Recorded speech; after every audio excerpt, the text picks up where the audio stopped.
Merci d'être venus aussi nombreux. C'est pas pour mettre la pression à notre speaker, mais ce matin, il n'y avait pas autant de monde dans la salle. N'hésitez pas à vous rapprocher, par contre, parce que bon, on n'a qu'une seule télé. Et, voilà, si vous avez des problèmes de vue ou autre, c'est mieux que vous soyez devant.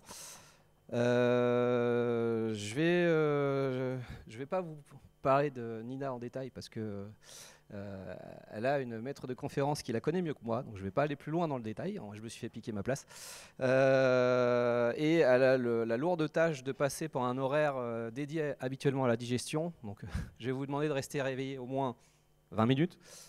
Si vous avez des questions, n'hésitez pas, il y aura un petit temps à la fin, et si on n'a pas le temps, parce que c'est un nouvel exercice pour elle, elle sera disponible après dans l'après-midi sans problème. N'oubliez pas le petit feedback sur le site. Je ne sais pas si tu as eu le temps de mettre les QR codes. Non, c'est pas grave. Vous allez sur le site du DevQuest, vous cliquez sur la conférence et vous mettez vos commentaires, vos retours, vos appréciations. Enfin voilà, tout ce qui peut être bon pour que Nina puisse s'améliorer. Donc je te laisse la présenter. Oui. Merci à tous.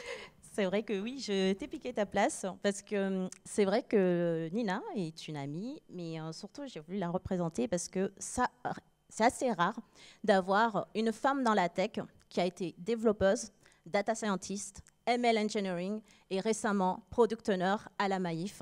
Elle a toutes ces casquettes en elle. Et aujourd'hui, pour son talk, elle va nous parler d'IA et je sais qu'elle maîtrise ce sujet et elle adore faire l'acculturation autour de ce sujet. Donc, je te donne la main, Nina. Bon talk. Merci. Merci de l'applaudir.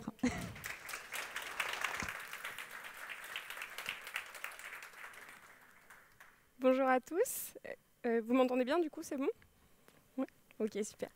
Ben, du coup, ma présentation a déjà été faite. Pour donner un peu plus de détails, au sein de la Maïf, je travaille beaucoup sur des problématiques d'industrialisation de l'IA, de comment l'intégrer dans l'entreprise et qu'est-ce qu'on doit faire.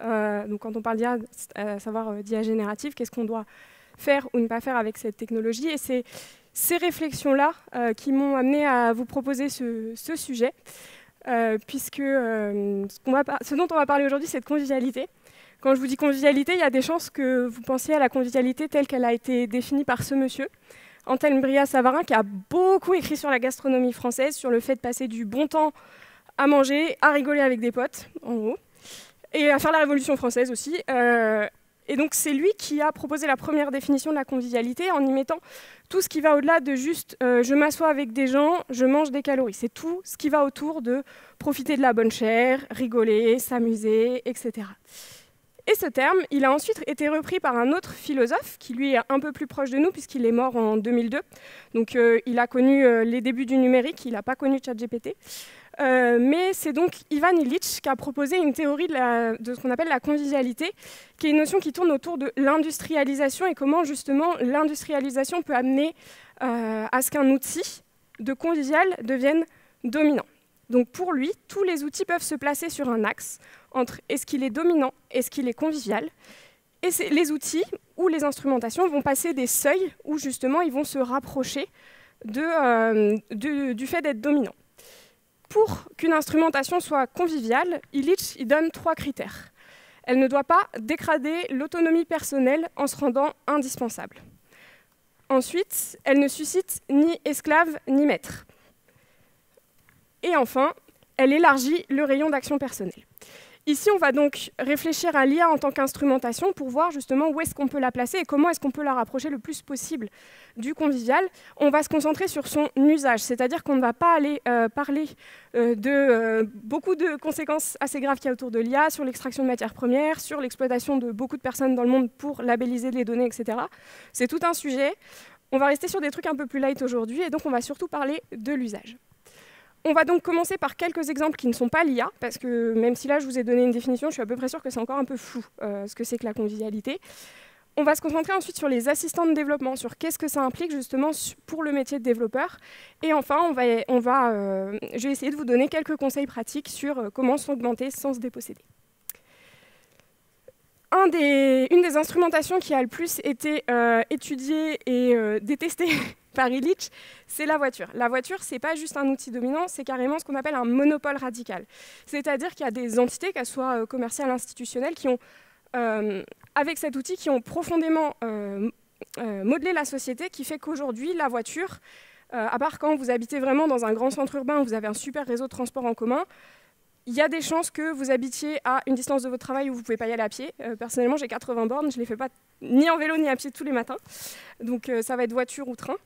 Donc la voiture a façonné nos modes de vie, nos villes, et par cela, elle est devenue un monopole radical. Aujourd'hui, ce qui était censé nous permettre d'aller plus vite, plus loin, selon Illich, en fait, ne nous déplacer qu'à 6 km/h si on prend en compte le temps qu'il nous faut pour la payer, pour l'emmener chez le garagiste et tout ce qui va avec.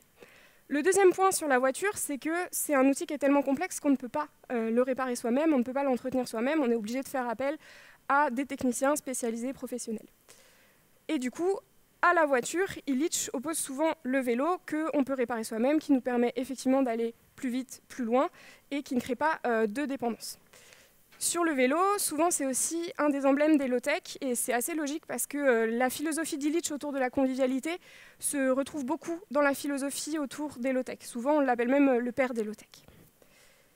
Je vous propose maintenant une autre instrumentation, et juste à main levée, selon vous, quand on prend un tracteur, qui pense que c'est plutôt un outil dominant?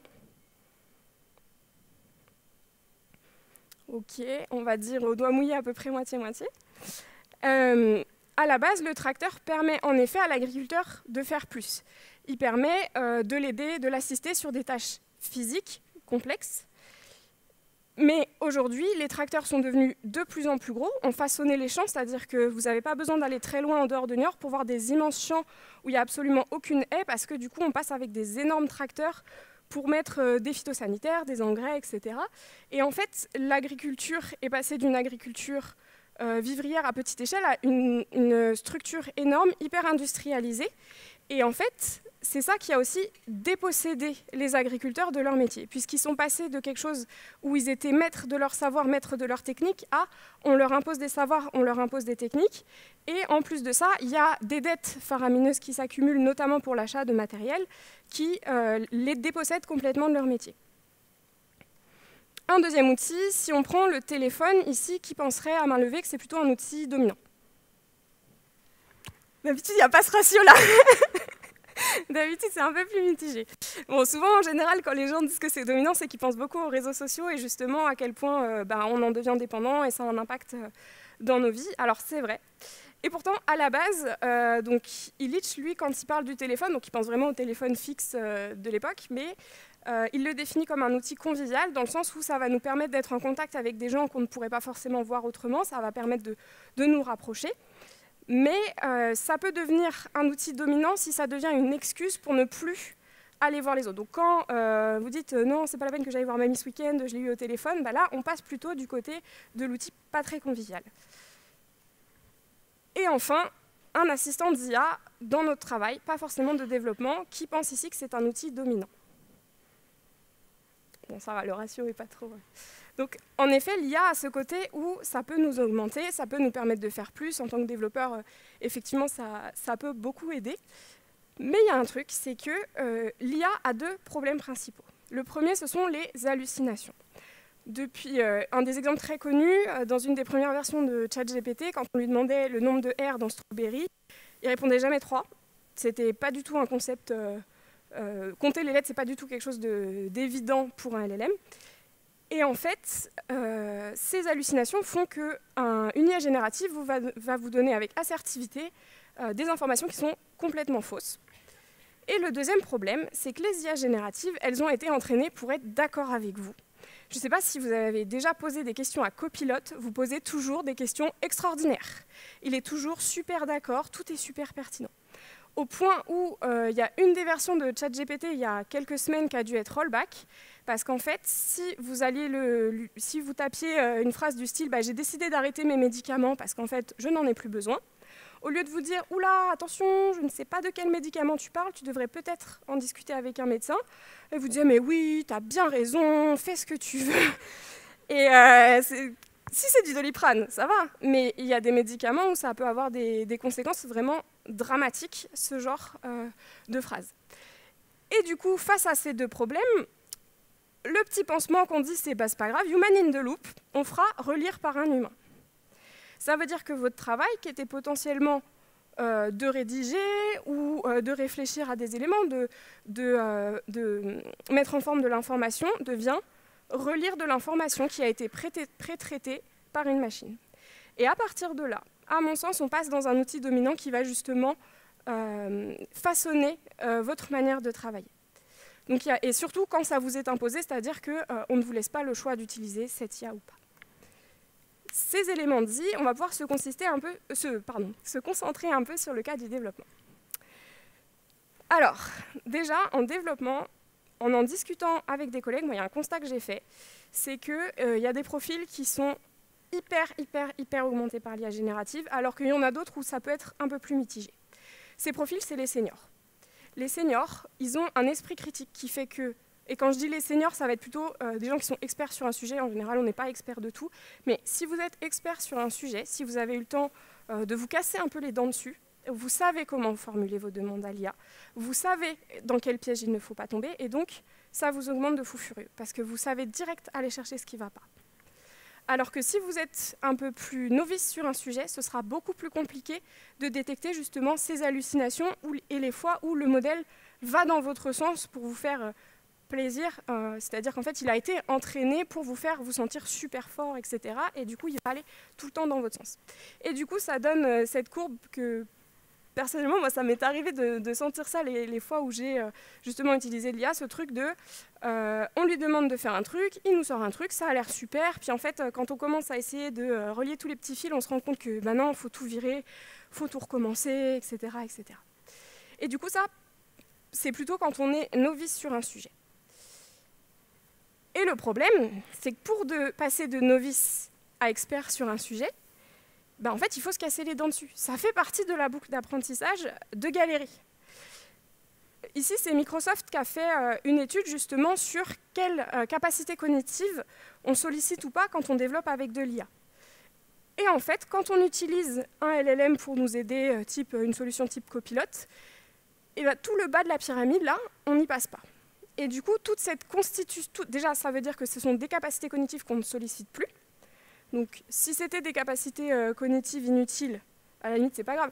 Le premier, je ne sais pas si vous savez, un des premiers à dire oui, les jeunes, ils vont devenir bêtes parce qu'ils ne sauront plus utiliser telle capacité cognitive, c'était Platon, à cause de l'écriture. Parce qu'à cause de l'écriture, les jeunes, ils allaient perdre la mémoire, ils allaient plus savoir apprendre les trucs par cœur. Donc, est-ce qu'on est dans ce cas-là ou pas? Je ne saurais pas vous dire. Mais, en tout cas, il y a vraiment ce truc de compréhension, d'analyse, d'exécution que l'on va beaucoup moins mettre en place en utilisant une IA par rapport au bon vieux, je cherche sur Google, je cherche dans un livre, j'essaye de relier des informations entre elles, et à partir de là, je construis mon raisonnement et j'essaye de faire. Puisque l'IA, elle va vous sortir tout pré-craché direct, et donc vous allez être dans une position de relecteur plutôt que de constructeur. À partir de là, qu'est-ce qu'on peut faire? Premier conseil, s'entraîner à faire sans. L'idée, c'est pas de dire « Ah, regardez, je sais faire sans IA, je suis trop fort ». C'est pas du tout ça. C'est de dire « C'est quoi les moments où je galère sans l'IA » C'est quoi les capacités justement cognitives que je ne sollicite plus, que je n'ai pas envie de perdre? C'est quoi mes muscles du cerveau que je perds et que je voudrais remuscler pour essayer d'adapter votre usage à ça et se dire, bon, ok, là, je me suis rendu compte que sur telle problématique, très bien, je m'en fiche de perdre cette compétence. Par contre, celle-là, ça m'embête parce que je ne me rappelle plus de tel ou tel concept. Hop, ça n'est pas passé.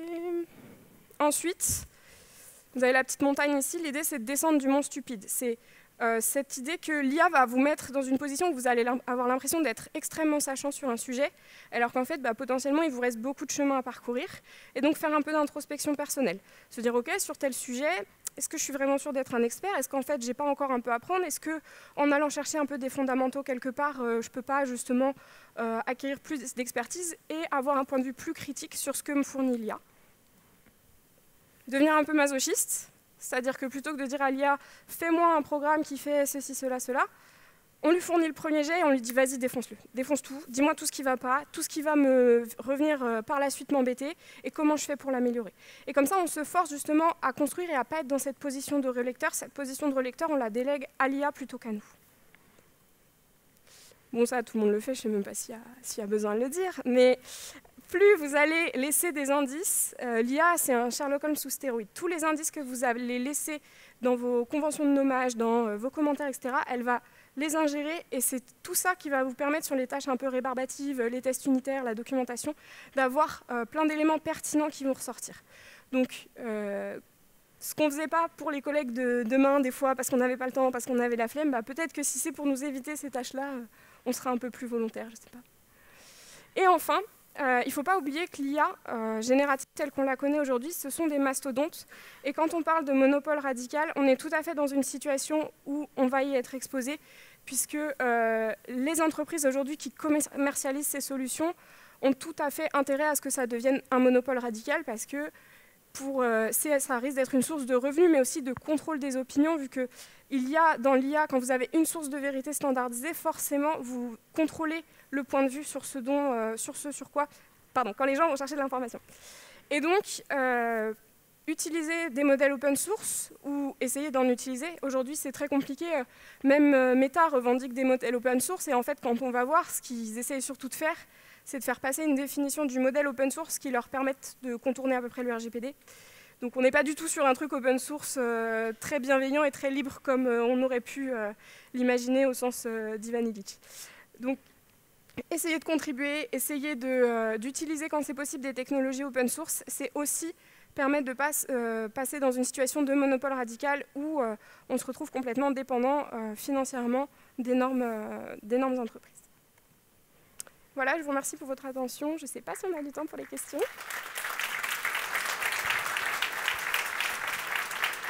Merci beaucoup pour elle, en tout cas. C'était sa première conf après le tremplin, donc bravo à toi. C'était un bel exercice, tu as bien transformé l'essai. Ça, c'est pour l'encourager à recommencer, hein, parce que c'était vraiment très bien. Merci pour cette approche philosophique sur le sujet. Est-ce que vous avez des questions ? Merci beaucoup pour cette présentation. Alors moi, j'ai une question par rapport au fait que pourquoi les IA génératives, elles cherchent à être d'accord avec nous, limite à nous faire plaisir. Est-ce que c'est pour créer une espèce de dépendance, justement, psychologique ? Alors, sur ça, en fait, effectivement, il y a forcément une volonté de créer le meilleur modèle possible, et on pourrait croire que le meilleur modèle possible, c'est celui qui s'approche de la vérité, mais non, en fait, quand on va entraîner un modèle, le meilleur modèle possible, c'est celui qui fait rester l'utilisateur. Enfin, meilleur modèle possible pour l'entreprise qui l'entraîne et qui veut se faire plein de sous dessus, hein, évidemment pas pour l'utilisateur.